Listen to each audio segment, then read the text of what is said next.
एक वाकया सुनेंगे? अगर बोलो तो सुना दूं। सभी बोलो, एक बार और बुलंद आवाज से सुभान अल्लाह बोलो। देखिए, मेरा तरीका इस तरह से तकरीर करने का नहीं है, मौलाना साहब भी जानते हैं, लेकिन मेरी मजबूरी है। और अल्हम्दुलिल्लाह हम खानकाही लोग हैं, हमें कुछ शिकवा नहीं, कुछ गिला नहीं। आपने जो किया है ये आपकी मोहब्बत थी, ये आपकी अकीदत का एक हिस्सा था। धीमे धीमे आप समझेंगे, धीमे धीमे इस चीज़ को समझेंगे और अदब क्या है, एहतराम क्या है। इंशाअल्लाह एक दिन आप वही होंगे कि जैसे स्टेज पे लोगों को रोका जा रहा था, आप इस इलाके में लोगों को रोकेंगे कि सादात का अदब क्या है, उलमा का अदब क्या है, उलमा का एहतराम क्या है। बस एक वाकया इस मिसाल के बाद। हजरत इमाम अली रजा, देखिए आपको बोलना पड़ेगा, इमाम अली ये कहां के थे? बरेली के, बहेड़ी के, मुरादाबाद के, संभल के, कहां के थे? बहेड़ी के या नैनीताल के? कहां के थे इमाम अली रजा? अरे कहीं तो कुछ बोलो, कहां के थे? बरेली के। असल में आजकल रजा सुन लो तो सोचते होगे कि बरेली से निकला है, बगदाद से। इमाम अहमद रजा का जो रजा नाम है, आला हजरत फाज़िल बरेलवी का, नकी अली रजा, तकी अली रजा, इनको भी जो रजा नाम मिला है हजरत मूसा काजिम के बेटे हुसैन के पोते हजरत इमाम अली रजा के रजा नाम से अहमद रजा पड़ा है। सुभान अल्लाह, सुभान अल्लाह, वाह। ये रजा इमाम अली रजा से, तो ये इमाम मूसा काजिम के बेटे, इमाम जाफर सादिक के पोते। क्या नाम था? इमाम अली रजा। इमाम अली रजा, याद रख लो। और उधर नहीं जाऊंगा, आला हज़रत ने तो इनके ताल्लुक से लिखा है, ये अपने चेहरे पे नकाब डालते थे। इस कदर हसीन थे कि चेहरे पे नकाब डालते थे। और जब आप निशापुर पहुंचे हैं, 200 उलमा आपके इस्तकबाल के लिए पहुंचे, तो कहा हुजूर आप अपने चेहरे से पर्दा हटा दीजिए। कि जब इमाम अली रजा ने अपने चेहरे से पर्दा हटाया तो 200 उलमा गश खाकर बेहोश हो गए। अल्लाहु अकबर। तो जरा सोचो, नबी के फर्जंद के फर्जंद के फर्जंद इमाम जाफर सादिक के पोते का जब ये आलम है, तो मेरे मौला अली के हुस्न का आलम क्या होगा? और मौला अली के हुस्न का आलम ये है, तो हम सब के आका और मौला अहमद मुज्तबा के हुस्न का आलम क्या होगा? सुभान अल्लाह, वाह वाह, बेशक। जो बात कहना चाहता हूं कुछ और है। इमाम अली रजा की बारगाह में एक गरीब आया और उसने अर्ज किया, ए इमाम अली रजा, मैं गरीब हूं, मिस्कीन हूं, मेरे घर में फाका है, कई दिनों से लोगों ने खाना नहीं खाया है, आप कुछ अता कर दीजिए। क्या कहा? आप कुछ। तो इमाम अली रजा ने कहा कि जा, मेरी चप्पल दरवाजे पे है, ले जा। क्या कहा? चप्पल जा, मेरी चप्पल, मेरी नालैन, मेरा जूता दरवाजे पर है, ले जा। उसने सोचा यार, मैंने भूख की बात की, मैंने प्यास की बात की, मैंने अपनी गरीबी की बात की, शायद हजरत ने सुना नहीं। कहा हुजूर मैं भूखा हूं, प्यासा हूं, मेरी फैमिली भी कई दिनों से भूख और प्यास में तड़प रही है, हुजूर कुछ इनायत कीजिए, कुछ अता कीजिए। तो इमाम अली रजा ने फिर फरमाया, जा, मेरी चप्पल ले जा, मेरी नालैन ले जा, तेरी 7 पुश्त खाएगी। आवाज से बोल दो, तेरी 7। अब कहा, अरे भैया अब तो बोलना ठीक नहीं है। चप्पल लिया, मैं आपकी भाषा में समझाने के लिए चप्पल बोल रहा हूं ना, नालैन शरीफ। आपका जूता लिया और जूता लेके वो गरीब मिस्कीन शख्स अपने सर पे लेके जा रहा है, सर पे लेके जा रहा है। तो एक काफिला आ रहा था, तिजारत करके माल तिजारत का ऊंटों पे डालकर काफी मुनाफा कमा कर आ रहा था, तो उसने दूर से देखा, यार कौन आदमी है, चप्पल सर पे रखे है, पैर में नहीं पहने, लगता हमारे इलाके में कोई पगला आ गया, कोई हाफ पैंट आ गया है, कोई दीवाना आ गया है, चलो काफिले को जल्दी से उसके करीब ले जाओ। काफिले को उसके करीब ले गए, कहा तू पागल तो नहीं है, तू दीवाना तो नहीं है, गरम गरम रेत है, चप्पल पैर में पहनने की जगह है और तू सर पे रखे हुए है। तो उसने कहा, ए काफिले के सालार, ए ताजिर, तुझे पता भी है चप्पल किसकी है? तुझे पता भी है ये चप्पल किसकी है? कहा किसकी चप्पल है? कहा ये आले रसूल की नालैन है, ये इमाम ज़ैनुल आबिदीन के पोते की नालैन है, ये इमाम मूसा काजिम के शहजादे की नालैन है। कहा अच्छा उनकी नालैन है? कहा हाँ। कहा बेचोगे? कहा बेचोगे? कहा बेचूंगा। कहा कितने में बेचोगे? सोचा अगर 100 रुपया बोलता हूं ज्यादा हो गया, गाहक निकल गया तो, 50 बोलता हूं तो कहीं ज्यादा हो गया तो, चला गया तो। कहा ऐसा है जितना तुम दे दो उतने में ये जूता ले लो। क्या कहा? जितना तुम दे दो उतने में ये जूता ले लो। उस ताजिर जो कि अपने वक्त का अडानी था, अंबानी था, इस कदर अमीर था, उसने कहा जूता दोगे? कहा हाँ। कहा ये ऊंट पर जवाहरात लदे हुए, जाफरान लदे हुए, मेरी तजारत के मुनाफे के सारे सामान लदे हुए हैं, ये सारा सामान ले ले, ये सारा सामान ले ले, आले रसूल के कदमों में पहनी हुई वो नालैन अता कर दे। और याद रख, इस ऊंट पर इतना सामान है कि तेरी 7 पुश्ते खाएंगी, तेरी 7 पुश्ते खाएंगी।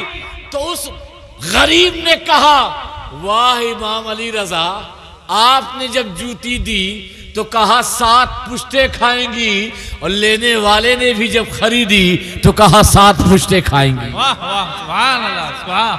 अब बात खत्म नहीं हुई, ये आखिरी वाकया है, इससे आगे नहीं बयान करूंगा। हालांकि मुखरिदों का तरीका होता है एक के बाद चालू हो जाता है, तो आप भी सोचते हैं कि बिना वजह फंस गया एक के चक्कर में।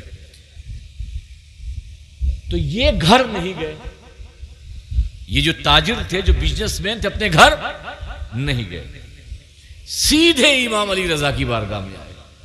वाह। कहा हुजूर मैं फला हूं। कहा अच्छा। कहा हुजूर आप पर तो सब कुछ रोशन है, मैंने आपकी नालैन के खरीदने के लिए सारा माल लुटा दिया। अरे बोलो सुभान अल्लाह, सुभान अल्लाह, सुभान अल्लाह। कहा अच्छा। कहा मेरे पास आए क्यों हो?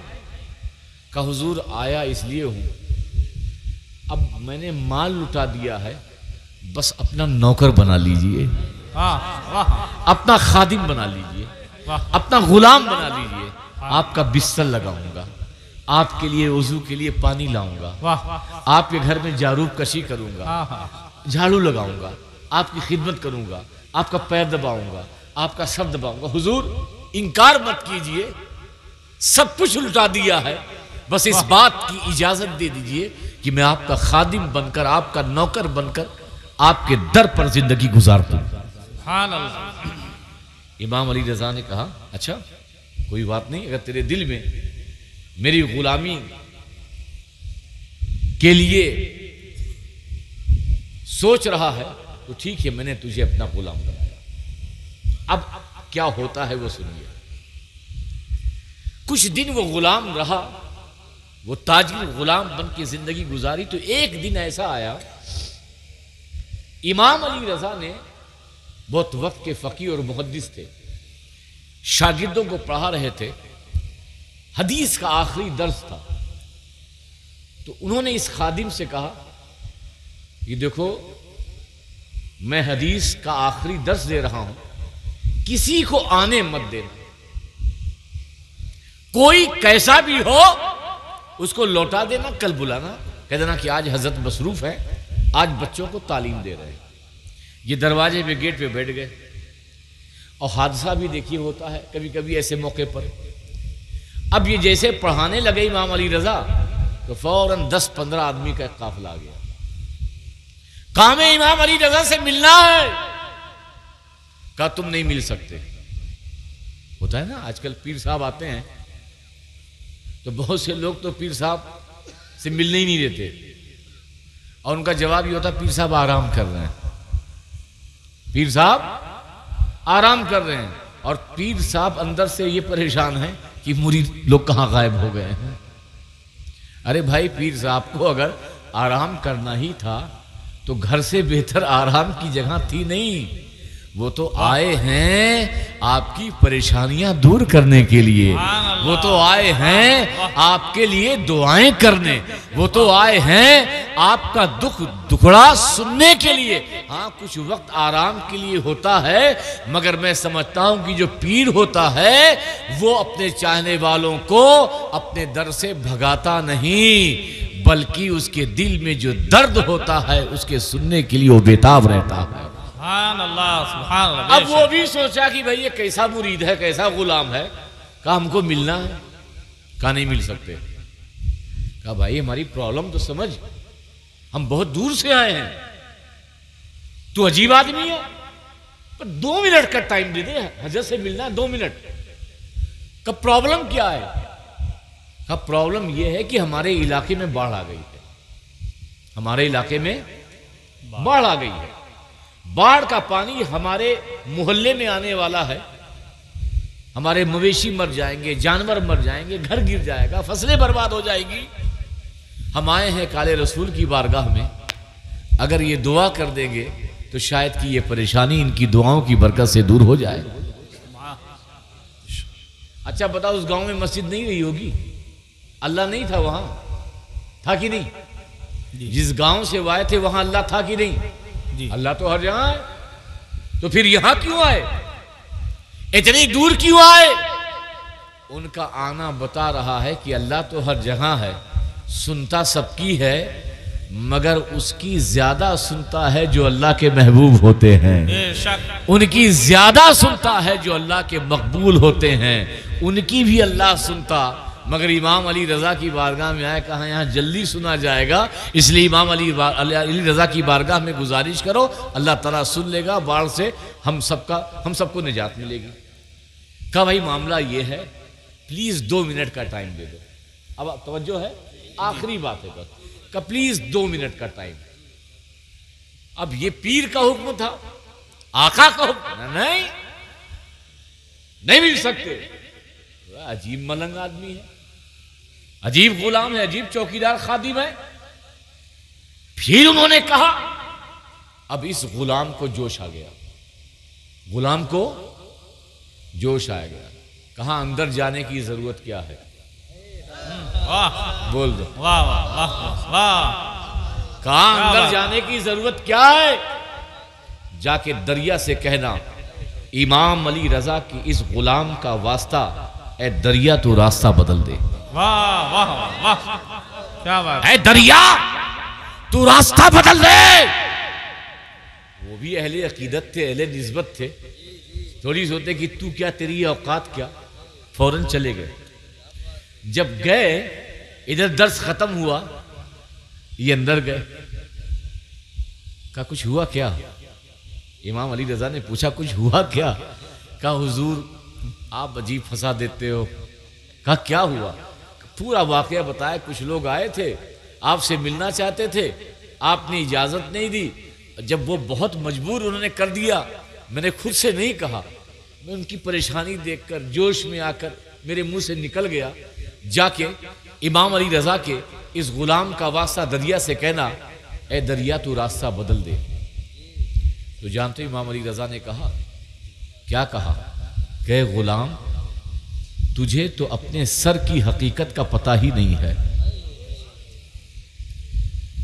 अल्लाह ने तुझको वो मकाम अता किया है कि अगर वो लोग जो आए थे ये कहते कि इस गुलाम के वास्ते अल्लाह तू आसमान को जमीन पे कर दे और जमीन को आसमान पे कर दे तो कसम खुदा की जिसके कब्जे कुदरत में अली रजा की जान है तो आसमान भी जमीन पर आ जाता। अल्लाहु अकबर, वाह।